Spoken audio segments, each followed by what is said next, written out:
Hey, everybody. Welcome back to the How Did It Happen podcast. I am so happy that you're here, and I have something for you today that's both special and different.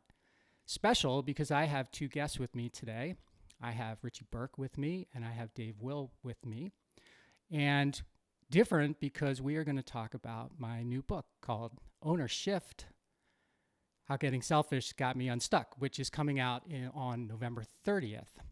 And it'll be available on Amazon and on my website at mikemalatesta.com and wherever you get books. So first off, I want to say, Richie, Dave, thank you so much for helping me to explore the book and provide your own unique experiences as we talk through it. Let me tell you a little bit about Richie first, and then I'll get to Dave. So Richie is the founder and CEO of GGMM, which is Go-Getters Marketing and Media, which is a Milwaukee-based company that does marketing and media. And he specializes, or he's got a unique specialization in podcast development, production, creation.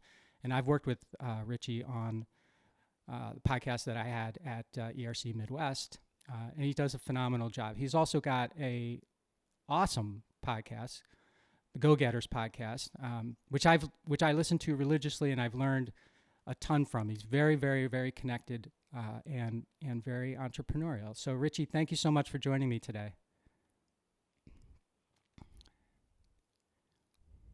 Okay, and his website is ggmm.io.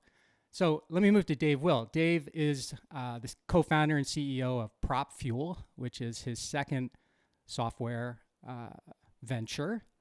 Dave is also the host of EO 360 podcast, where he interviews. Do you interview or have conversations? I think you like to say you have conversations with. That's what I like to say. Is that right? Yeah, that works. I talk with. I converse with people.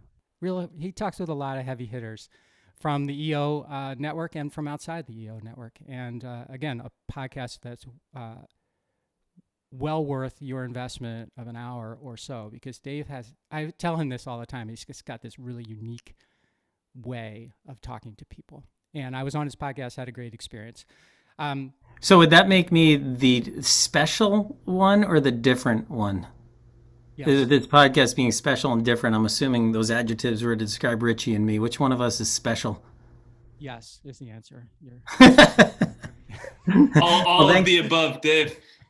Well, I'm really flattered to be here, and that I'm flattered that my opinion means something to you. And I'm telling you right now, like the book is just awesome. It's so readable. You know what I mean? Like some books you read, and for me, being a little ADD, page turning is a struggle with you. This is just like I was talking to a buddy over a beer at a bar. It's fantastic.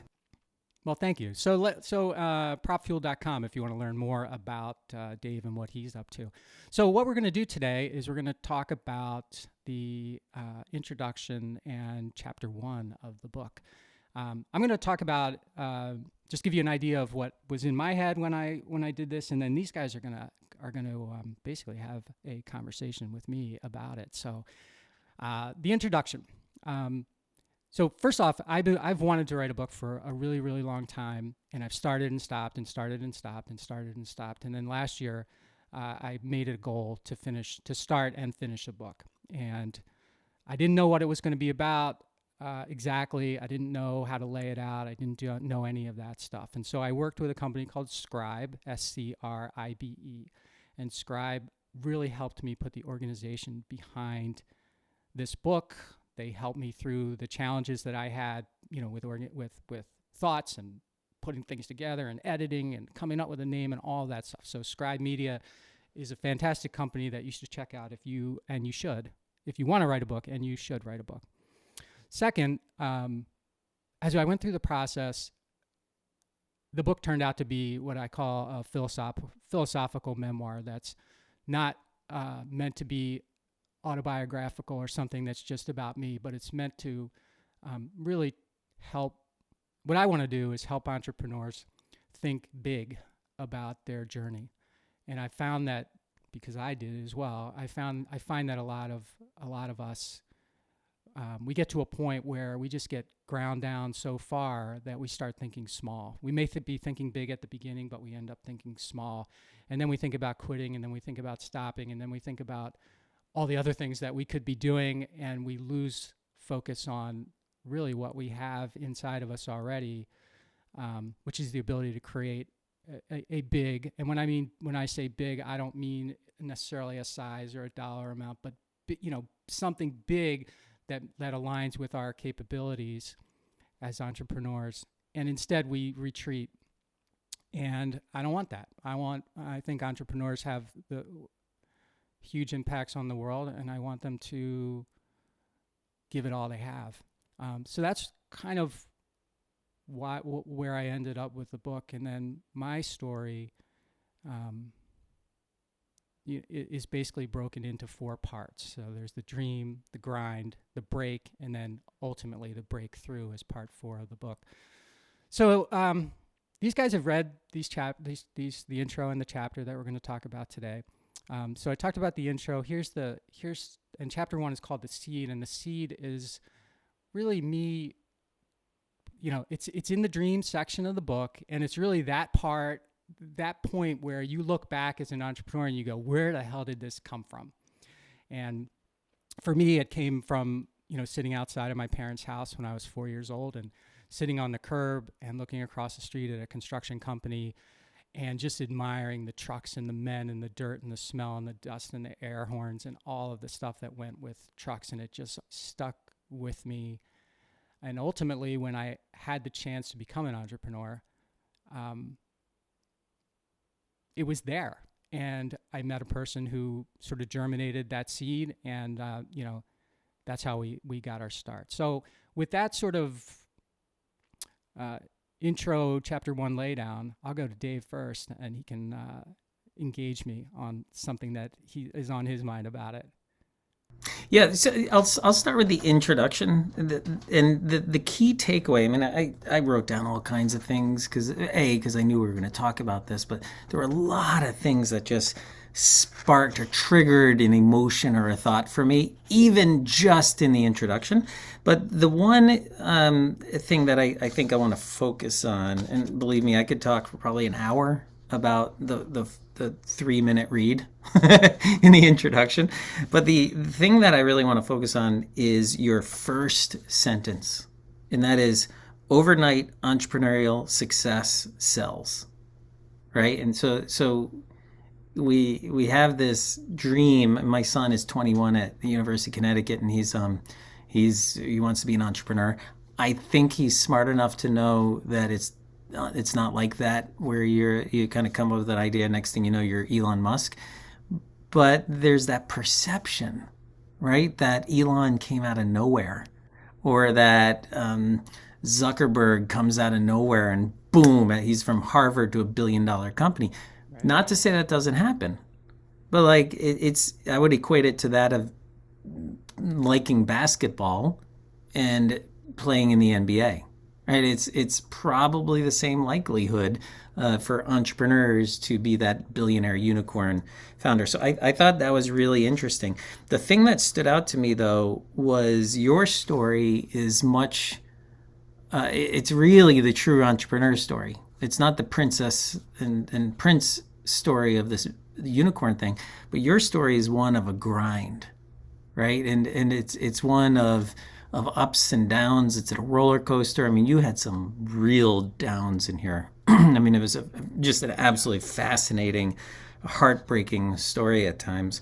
But what really stands out to me is this idea of it being a grind to continuously build towards the vision of building something big. That journey, another word you used a few minutes ago, the journey is what you focus on, not the night, not the billion. It's the journey.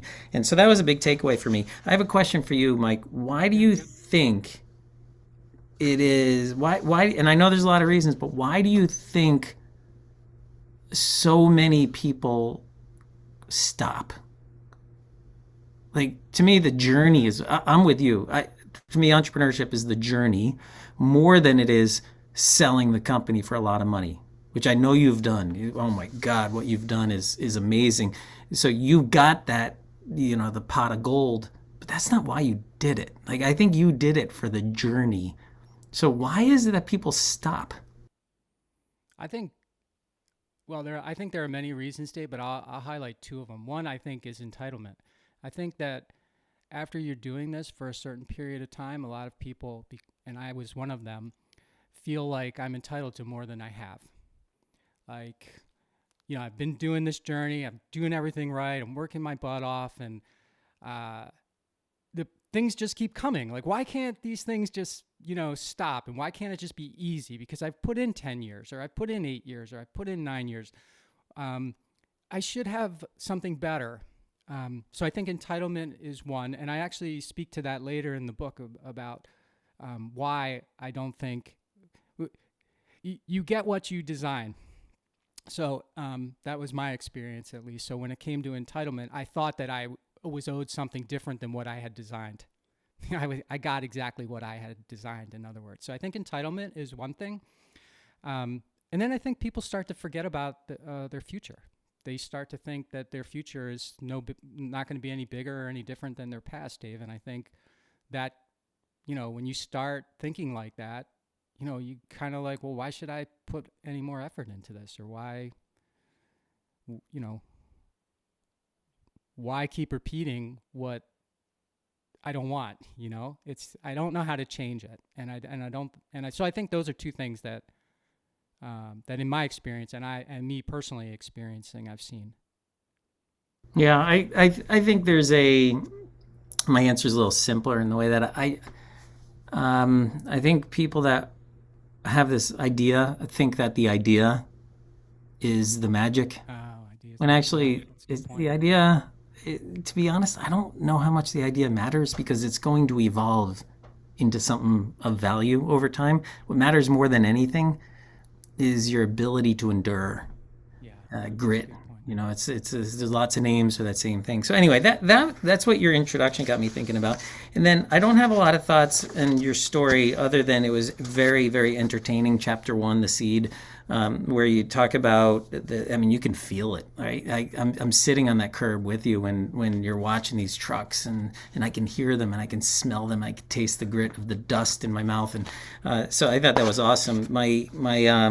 My one thought at the very end of the first chapter was when you said, at night I would look out my window at the construction yard. It was locked up and quiet, like everything was asleep and resting for the next day. Yeah. And what we know is that nothing was fucking asleep. Like the Rouse guy, he was not asleep. He was awake. He was worried about that business. Was wide awake in his head. So like, it's interesting reading that perspective of, as a kid, you're like, oh, everything's tucked away for the night. Bullshit. Yeah. Nice. Yeah. So anyway, on to you, Richie. Richie, let's go.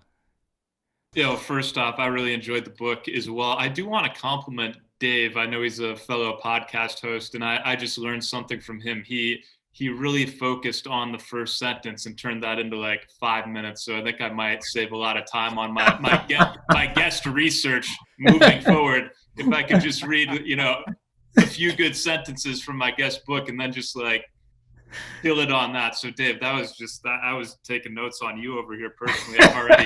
I've got my money's worth from hopping on this. But anyway, Mike, Mike, I really, really enjoyed reading this.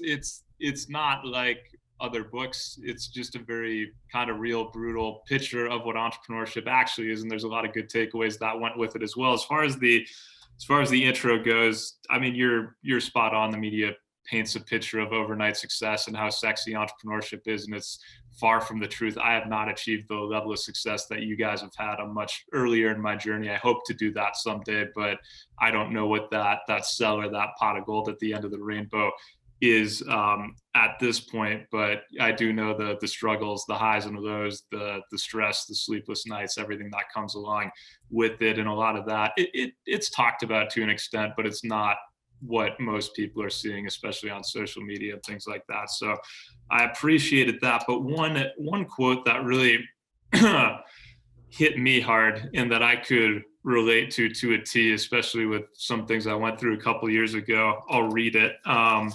it was not the first sentence. I got slightly farther than that, but it was maybe you look successful. Everyone keeps congratulating you about whatever it is you've got going on. You probably accept the compliment, but in your own mind, you know the truth. And that hit me hard. So when we pivoted into podcasting in 2018, because I saw what my show did for our business and I thought every brand should be podcasting, I thought it was going to blow up right away. And I launched that service and we were getting a bunch of press and things looked good on the outside. And I had a lot of people reaching out and we didn't get a single customer for 6 months. And I was losing more money than I've ever lost before. We were overstaffed. We had some infrastructure problems. The company was completely mismanaged by me before our ops person came on. It was just like that quote. And I'm sure a lot of entrepreneurs can relate to that, where people think, oh, it's cool, you own a company, you're doing so well. And then you're just like, you don't know what's going on. So, I mean, that was the quote that hit me the hardest from those first couple chapters, and it was very well articulated, I thought. Yeah, thanks, Richie. Because I it's one of those things where, if you can lease a nice car, people automatically think, oh, you're an overnight success, you're doing great, right? And they don't see inside of you. Like Dave, you said the Rouse guy. Like when I was a kid, I thought everything was just tucked away, and it was just start up again magically the next day, and it was me. But there's never any problems overnight. Yeah. There's never anything you have to do after you shut the gate.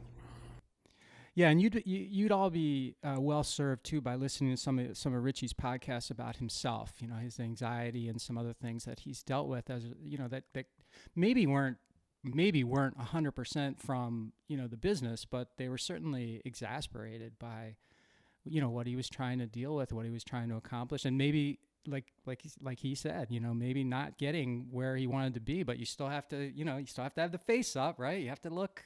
Is that the Go Getters podcast? Yeah, it's GOGEDDERS for anyone listening, and if you head to ggmm.io, you can see that. But Mike, it's interesting you bring up anxiety issues as well, which I've spoke on. I won't go into too much detail on this show, but I had a bad panic attack probably about 4 years ago now, 4.5. And it was on an airplane, and a lot of just anxiety issues that I hadn't had to deal with before after that. And I remember being in therapy after that.